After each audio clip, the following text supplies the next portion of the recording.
नमस्ते दोस्तों। क्या कभी ऐसा लगा है कि हमारा दिमाग एक बफरिंग फेज में अटक गया है? बफरिंग कैसे होती है? जब वीडियो अटक जाती है, टक टक टक टक टक। बहुत बार ऐसा होता है कि हमें ऐसा लगता है कि हमारे दिमाग में जगह जगह पे रेड लाइट्स बन चुकी हैं। हर टाइम कुछ ना कुछ हमें अटका देता है। हो सकता है वो हमारा स्ट्रेस हो जिसको हमने बहुत टाइम से ध्यान ना दिया हो सकता है वो हमारा डिप्रेशन हो सकता है वो हमारी एंग्जाइटी हो जिसके बारे में हम जानते ही ना हो। ऐसे बहुत सारे इश्यूज हैं जो हमारे दिमाग में चल रहे होते हैं और जिनको कैसे टैकल करना है उसको समझाने के लिए आज मैं ये वीडियो लेकर आया हूँ। हिंदुस्तान में एक बहुत कॉमन सेइंग है, अरे भाई ये सब दिमाग का खेल है। एंड गेस व्हाट, सच में ये सब दिमाग का खेल है। जैसे क्रिकेट में एक कोचेज होते हैं जो बैटिंग बॉलिंग फील्डिंग की प्रॉपर ज्ञान देते हैं, वैसे ही मेंटल हेल्थ में माइंड कोचेस होते हैं जिनको हम थेरेपिस्ट कहते हैं, साइकोलॉजिस्ट कहते हैं। उनका काम क्या होता है, आइए वो इस वीडियो में आज समझते हैं। इसको हम साइकोलॉजिकल भाषा में कहते हैं साइकोथेरेपी। साइकोथेरेपी एक जिम जाने की तरह होता है। जैसे जिम में हमारा ट्रेनर हमें अलग अलग बॉडी पार्ट्स की अलग अलग ट्रेनिंग सिखाकर हमारी बॉडी को एक फिटनेस की तरफ लेकर जाता है, वैसे ही साइकोथेरेपी में जो हमारे साइकोलॉजिस्ट होते हैं या जो थेरेपिस्ट होते हैं वो हमारे माइंड के डिफरेंट एस्पेक्ट्स को समझने के बाद जहाँ पे एंग्जाइटी अटैक कर रही है, कहाँ पे डिप्रेशन अटैक कर रहा है, कहाँ स्ट्रेस की वजह से हमें ज़िंदगी को फुलफिलिंग तरीके से जीने में दिक्कत आ रही है, वो सारी चीज़ों को आइडेंटिफाई करके उनको कैसे सॉल्व करना है वो हमें एक थेरेपिस्ट और एक साइकोलॉजिस्ट सिखाता है थेरेपी के माध्यम से। अब थेरेपी बहुत सारे लोगों के लिए बॉलीवुड स्टाइल इमेज है जो दिमाग में बनी हुई है कि कोई एक इंसान सोफे पे लेटा हुआ है और दूसरा इंसान उसको बैठ के बस सुन रहा है। अरे भाई ऐसा बिल्कुल नहीं होता। थेरेपी एक बहुत ही फन और लाइफ चेंजिंग प्रोसेस है और ऐसी तो बिल्कुल भी नहीं होती। It is highly interactive. और हाँ, सबसे बड़ी बात, थेरेपी में कोई भी आपको जज नहीं करता। आपके थेरेपिस्ट आपको कभी जज नहीं करते, चाहे वो आप अपने एक्स की बुराइयां कर रहे हों, चाहे वो आप अपनी सासू माँ अपने ससुर की बुराइयां कर रहे हों, चाहे वो आप अपने हस्बैंड की या अपने वाइफ की बुराइयां कर रहे हों, आपको जज नहीं करा जाता। आपको आपके शूज़ में जाके समझने की कोशिश करी जाती है कि आप कहाँ स्ट्रगल कर रहे हो और कहाँ आपको हेल्प करने की ज़रूरत है। अब देखो, जैसे हमारे सबकी ज़िंदगियों में हमने कभी ना कभी ये महसूस करा होता है कि हम सबके फैमिली व्हाट्सएप ग्रुप्स होते हैं और फैमिली व्हाट्सएप ग्रुप में एक मुद्दा बहुत कॉमन होता है कि कोई भी लड़का या लड़की 25, 26, 27, 28 की एज में आए और उसकी शादी के बारे में हर दूसरे तीसरे दिन मैसेज आना शुरू हो जाता है। कब तू शादी कर रही है, कब तू शादी कर रहा है, तेरी उम्र बढ़ रही है, उम्र लेट हो जाएगी, आगे चीज़ें ख़राब हो जाएंगी। और ऐसा करने से एक अननेसेसरी स्ट्रेस यहाँ बिल्डअप होता रहता है कि मेरे पेरेंट्स मेरी शादी के पीछे क्यों पड़े। इस तरीके के बहुत सारे इश्यूज हमारी लाइफ में हमारे को रोज़ आ रहे होते हैं। हमें क्या करना होता है, हमें उन इश्यूज़ के बारे में बात करनी होती है ताकि हम अपने मामा चाचा के साथ अपने रिश्ते ना ख़राब करें। उससे पहले हमें अपने आप को कहीं वेंट आउट करना होता है, उसके बारे में बात करनी होती है।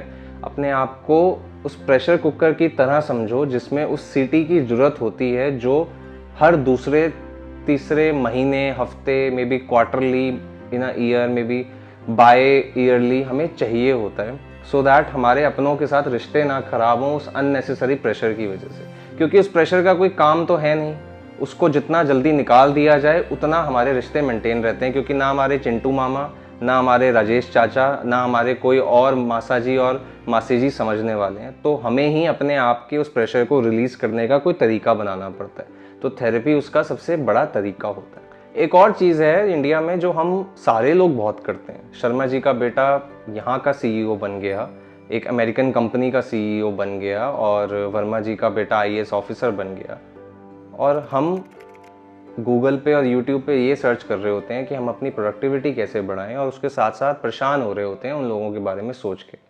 अरे थेरेपी में जब आप आते हो तो आपको ये पता लगता है कि आप शर्मा जी और वर्मा जी के बेटे को लेकर टेंशन में हो ही क्यों। वो सवालों के जवाब मिलते हैं। मजाक से हटकर आपको ज़िंदगी में क्लैरिटी तक पहुंचने का जो रास्ता है वो थेरेपी दिखाती है। Why to be worried about others when we don't know what we have to do with ourselves? Very important point. अब साइकोथेरेपी में भी 2-3 तरीके की फॉर्म्स होती हैं। सबसे पहले आता है कॉग्निटिव बिहेवियरल थेरेपी।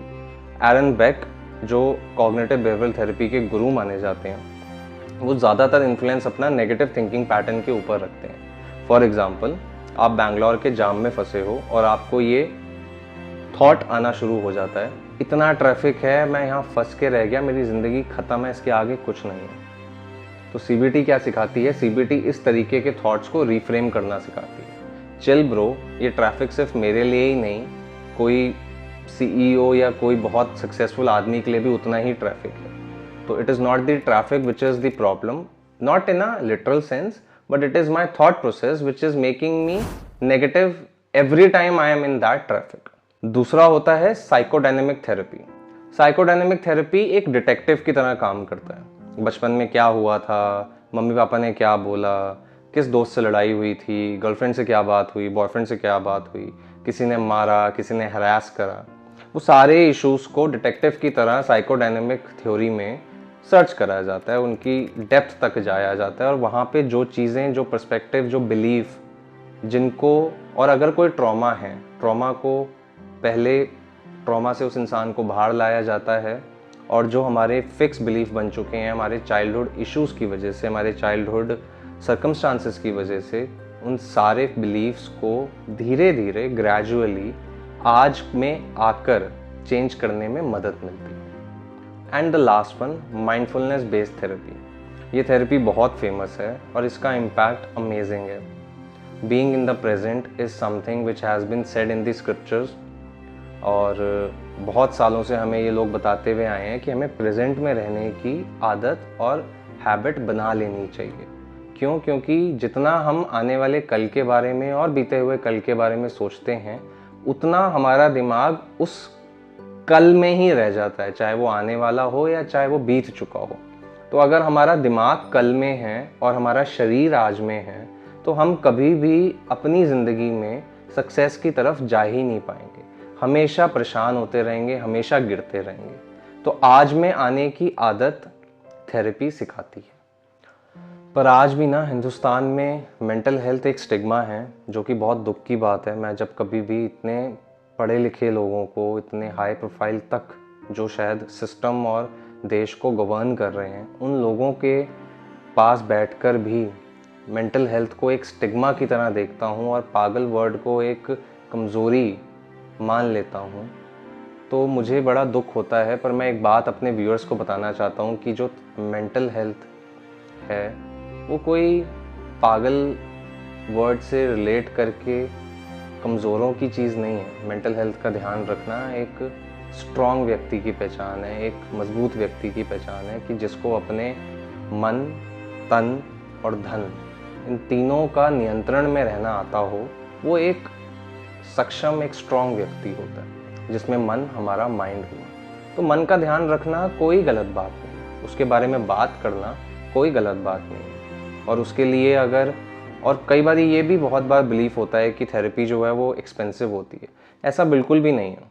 आप पूरे महीने में अगर 10 बार ज़ोमैटो ऑर्डर करते हो, तो वो 10 बार ज़ोमैटो ऑर्डर करना आपके डिज़ायर को कंप्लीट कर रहा है। बट अगर आप एक प्रोग्रेसिव इंसान हो, तो आप वो 10 बार ज़ोमैटो के साथ साथ शायद 5 ज़ोमैटो और 5 थेरेपी में इन्वेस्ट करके अपने उस बैलेंस को मेंटेन करोगे अपनी ज़िंदगी में। मैं होप करता हूँ कि ये वीडियो ज़्यादा से ज़्यादा लोगों तक पहुँचे और ज़्यादा से ज़्यादा लोग थेरेपी के माध्यम से अपनी ज़िंदगी के उन इश्यूज़ को सॉल्व कर सकें जिनका जवाब उनको आज तक कहीं नहीं मिला। Thank you.